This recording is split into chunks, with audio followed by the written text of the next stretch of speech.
Israel Hamas जंग के बीच PM Modi ने मिस्र के राष्ट्रपति अब्देल फतह अल सीसी से फोन पर बातचीत की। दोनों नेताओं ने गाजा पट्टी में इजरायली सैन्य हमलों और इसके नुकसान को लेकर चर्चा की। इसके साथ ही गाजा के लोगों की सुरक्षा को लेकर भी दोनों नेताओं ने बात की। मिस्र के राष्ट्रपति के प्रवक्ता ने बताया कि प्रेसिडेंट ने संघर्ष विराम की दिशा में क्षेत्रीय और अंतर्राष्ट्रीय प्रयासों के लिए मिस्र की ओर से प्रयास जारी रखने की बात की। साथ ही आह्वान किया कि गाजा पट्टी पर जमीनी हमले के परिणाम बेहद गंभीर होंगे। मिस्र के राष्ट्रपति ने इस बात पर भी चिंता जताई कि इससे मानवीय हालात और ज्यादा बिगड़ जाएंगे, लिहाजा इसके लिए तत्काल कदम उठाने की जरूरत है। मिस्र के राष्ट्रपति अब्दुल फतह अल सीसी ने कहा कि संयुक्त राष्ट्र महासभा के अनुसार राजनयिक स्तर पर इस जंग के समाधान खोजना चाहिए। उन्होंने कहा, अगर इस दिशा में तुरंत कदम उठाया जाता है तो संघर्ष विराम मानवीय जीवन बच जाएगा।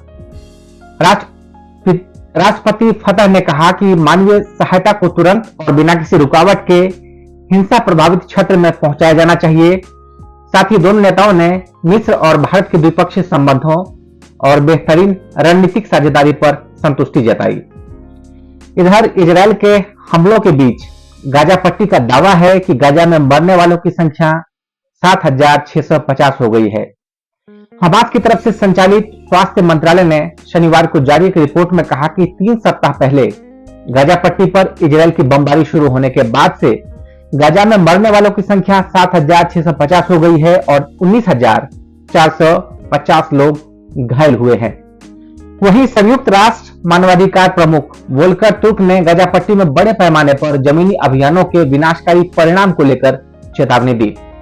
वोल्कर तुर्क ने कहा कि अब तक जितने युद्ध हुए हैं उसे देखते हुए मैं ये कह सकता हूं कि वर्तमान में गाजा में चल रही जंग सबसे भयावह है, क्योंकि यहां पर बड़े पैमाने पर जमीनी सैन्य ऑपरेशन चलाए जा रहे हैं। इससे विनाशकारी परिणाम सामने आएंगे। उन्होंने कहा कि इसका नतीजा ये होगा कि मैं हजारों लोगों के मारे जाने की आशंका जता रहा हूं। वोल्कर ने इस जंग को खत्म करने के लिए अपनी पूरी ताकत लगाने का आह्वान किया। वहीं तुर्की ने भी हमास पर इजरायल के सैन्य हमले की कड़ी निंदा की। साथ ही कहा कि इजरायली और फिलिस्तीनियों के बीच तत्काल युद्ध विराम को भी आह्वान किया और कहा कि मुस्लिम देशों को क्षेत्र में अस्थायी शांति सुनिश्चित करने के लिए मिलकर काम करना चाहिए। तुर्की के इस बयान पर पलटवार करते हुए इजरायल के विदेश मंत्री एली कोहेन ने कहा कि तुर्की के साथ हमेशा राजनयिक संबंधों का पुनर्मूल्यांकन करना होगा। उन्होंने तुर्की में तैनात इजरायली राजनयिकों को इजरायल लौटने का आदेश दिया।